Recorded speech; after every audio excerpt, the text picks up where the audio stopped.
Assalamualaikum warahmatullahi wabarakatuh. Saya Rian Mufli Pangestu dari kelas 3A Ilmu Komunikasi Universitas Islam Syekh Yusuf Tangerang. Di sini saya akan menjawab soal UTS dari mata kuliah Komunikasi Lintas Budaya. Yang pertama, apa yang Anda pahami tentang komunikasi lintas budaya?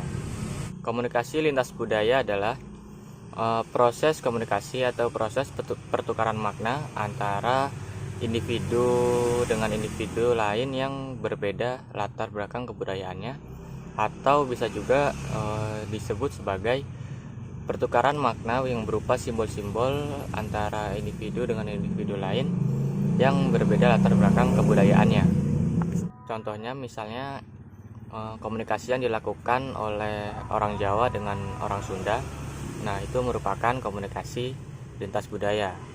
Untuk komunikasi lintas budaya yang berupa simbol-simbol, bisa kita ambil contoh seperti penggunaan huruf-huruf atau simbol-simbol dari aksara dari masing-masing kebudayaan. Misalkan aksara Jawa yang dibaca oleh orang Sunda atau orang Sumatera yang telah mempelajari, sehingga terjadilah komunikasi lintas budaya.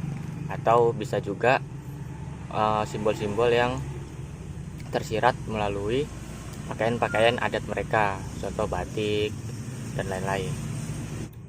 Kemudian pertanyaan kedua yaitu, apa yang Anda pahami tentang sejarah? Bagaimana kaitannya dengan kebudayaan? Jelaskan contohnya. Sejarah adalah suatu kejadian di masa lalu atau suatu kejadian yang terjadi di masa lalu. Jadi sejarah itu kejadian yang telah kita lalui atau suatu kejadian yang telah terjadi di masa lalu, entah itu 10 tahun yang lalu, beratus-ratus tahun yang lalu, seminggu yang lalu, sehari yang lalu, bahkan 1 menit yang lalu. Itu semua adalah sejarah.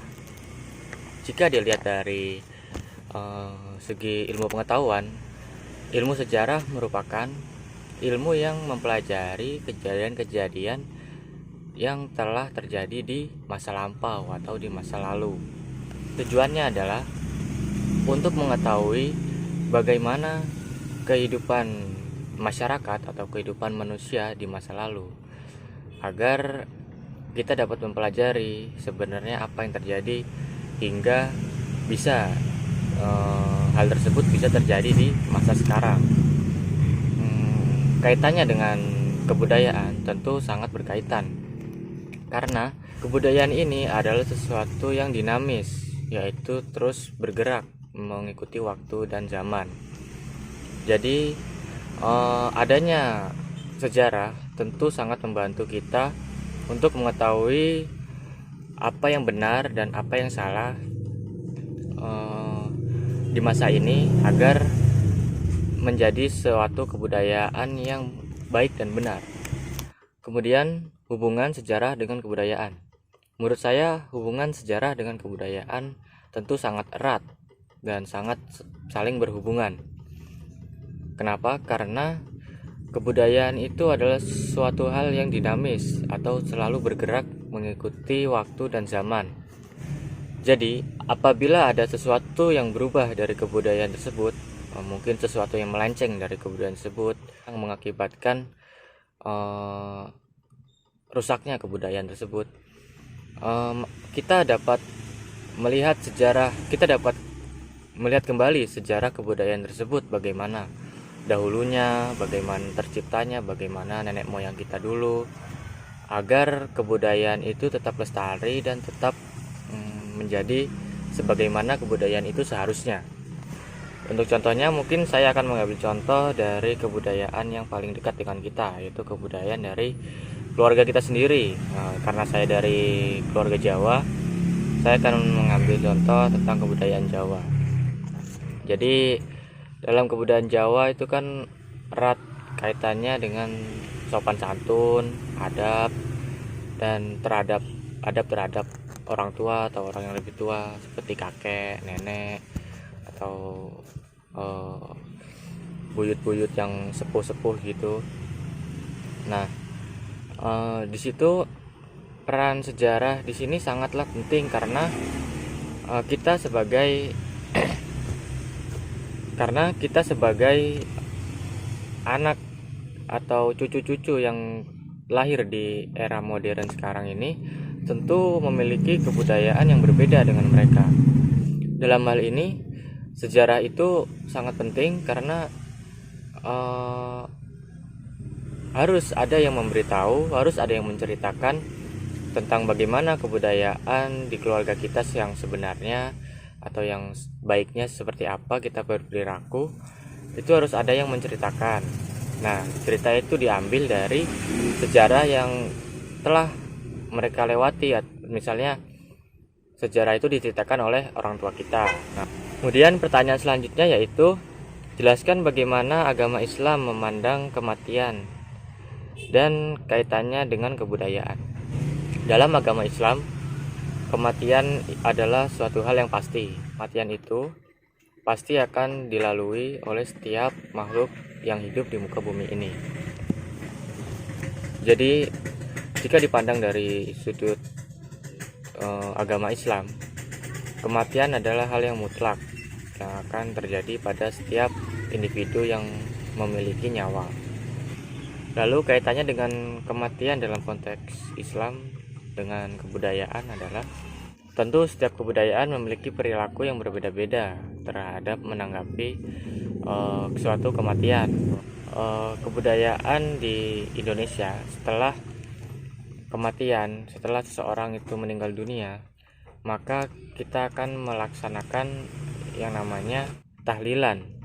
Tahlilan itu dilaksanakan selama 7 malam setelah seseorang itu meninggal. Kemudian pertanyaan yang keempat yaitu identitas memiliki sisi gelap, salah satunya rasisme.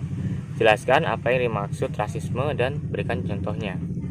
Jadi rasisme adalah suatu tindakan, sikap atau perilaku yang merendahkan seseorang dilihat dari identitas diri mereka, yaitu bisa dari suku, dari agama mereka, dari budaya mereka, dari ras mereka, bahkan dari fisik mereka.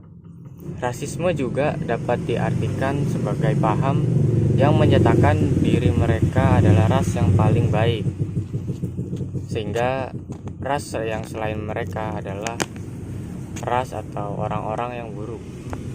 Jadi contoh dari rasisme adalah contoh yang paling kecil yaitu sebenarnya masih ada di sekeliling kita. Biasanya adalah candaan.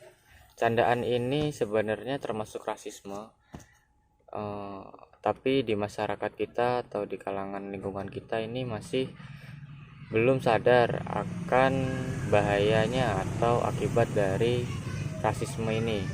Misalkan, "Hei kamu, anak orang Jawa." Nah, itu adalah contoh dari rasisme.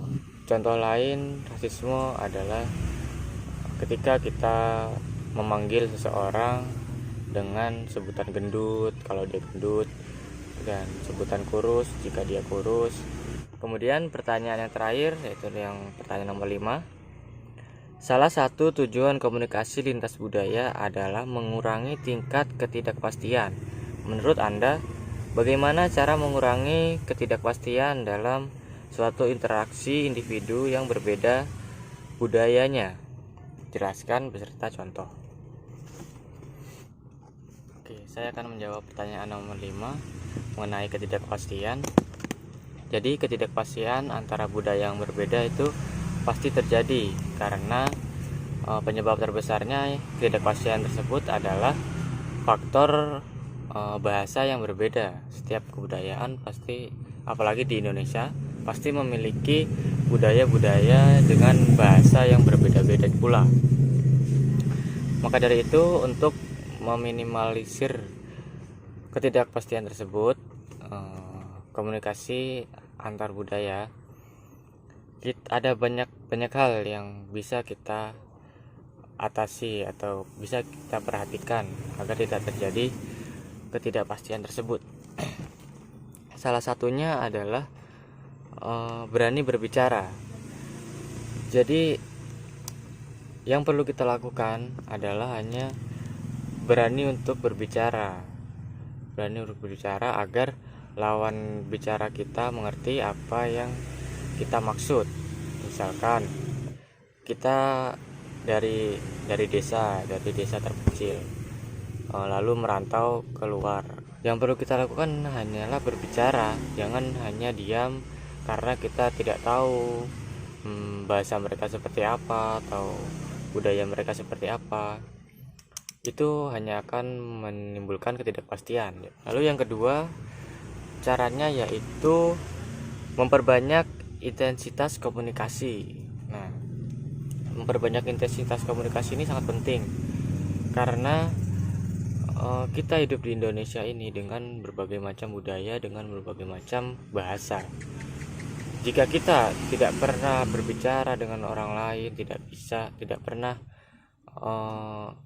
tahu bagaimana bahasa dari budaya-budaya yang lain, maka kita akan kesulitan jika kita pergi ke suatu tempat yang belum pernah kita datangi dan di situ mempunyai budaya yang berbeda dan bahasa yang berbeda pula. Kita pasti akan mengalami kesulitan dan ketidakpastian di daerah tersebut. Yang ketiga, salah satu caranya yaitu memperkenalkan budaya kita. Jadi ketika kita bertemu orang lain dengan budaya yang berbeda, maka kita pede saja dengan diri kita sendiri. Kita memperkenalkan diri, asal kita dari mana, rumah kita di mana, sehingga lawan bicara kita dapat mengerti kebudayaan kita seperti apa, orang mana, dan lain-lain. Yang berikutnya adalah dengan cara tidak memotong pembicaraan. Ini dilakukan ketika kita di dalam atau sebagai posisi sebagai pendengar atau orang yang mendengarkan lawan bicara.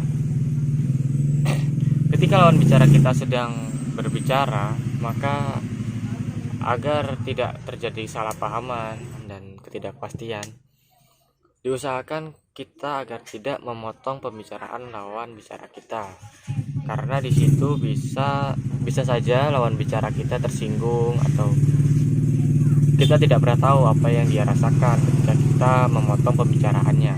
Memotong pembicaraan ini bukan hanya dalam kasus komunikasi lintas budaya, namun dalam komunikasi kita sehari-hari, memotong pembicaraan ini juga salah satu hal yang tidak terpuji dan tidak patut dilakukan. Kemudian selanjutnya untuk mengatasi ketidakpastian dalam komunikasi lintas budaya yaitu menggunakan bahasa isyarat. Ketika kita orang daerah bertemu dengan orang daerah lain, tentunya bahasa yang akan kita gunakan adalah bahasa daerah kita, bukan bahasa, misalkan kita buruk dalam menggunakan bahasa Indonesia.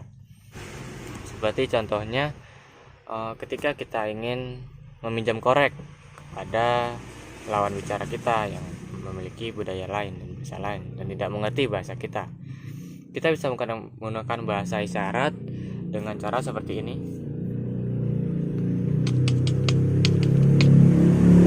Misalkan seperti itu jika ingin meminjam korek untuk merokok. Atau ketika kita meminta minum, kita bisa mengisyaratkan seperti sedang minum seperti ini, seperti itu, atau banyak yang lainnya. Kemudian cara untuk mengatasi ketidakpastian dengan menggunakan bahasa Indonesia yang baku, atau kita harus mempelajari bahasa Indonesia yang baik dan benar. Karena bahasa Indonesia, khususnya di negara Indonesia, negara kita sendiri, adalah bahasa nasional yang digunakan oleh setiap warga negara yang ada di Indonesia. Kemudian yang terakhir, yang paling penting menurut saya ini adalah perbanyak pengalaman atau perbanyak pergi ke suatu tempat yang tidak pernah kita kunjungi atau yang memiliki kebudayaan yang berbeda, dan kita di situ belajar mengenai kebudayaan mereka, bahasa mereka, dan mengekspor apa saja yang bisa kita tahu tentang kebudayaan-kebudayaan mereka. Nah, untuk hal ini sudah dipermudah dengan kemajuan teknologi zaman sekarang, apalagi di era media sosial. Kita dapat dengan mudah pergi-pergi atau mengunjungi atau melihat secara online daerah-daerah yang belum pernah kita kunjungi. Misalkan kita membuka situs YouTube, tinggal kita searching mana daerah yang ingin kita cari tahu, ingin kita pelajari, bahasanya, kulturnya, kebudayaannya, kebiasaannya. Maka di situ akan ditampilkan semua apa yang kita cari, apa yang kita mau. Maka dalam hal ini di zaman sekarang ini, ketidakpastian dalam komunikasi lintas budaya menurut saya akan menjadi sesuatu yang minim atau sesuatu yang jarang terjadi, karena kemajuan teknologi zaman sekarang juga mempermudah hal itu, mempermudah kita dalam mempelajari kebudayaan lain. Jadi kita mungkin secara tidak langsung juga ketika kita melihat iklan atau ketika kita melihat video-video vlog-vlog dari youtuber, kita juga tidak langsung mempelajari budaya mereka. Oke, mungkin cukup sekian jawaban dari soal UTS komunikasi lintas budaya. Bila ada kesalahan dan kekurangan, saya mohon maaf, karena ini mungkin beberapa pure pendapat saya sendiri. Kurang lebihnya mohon maaf. Wabillahi taufiq wal hidayah. Wassalamualaikum warahmatullahi wabarakatuh.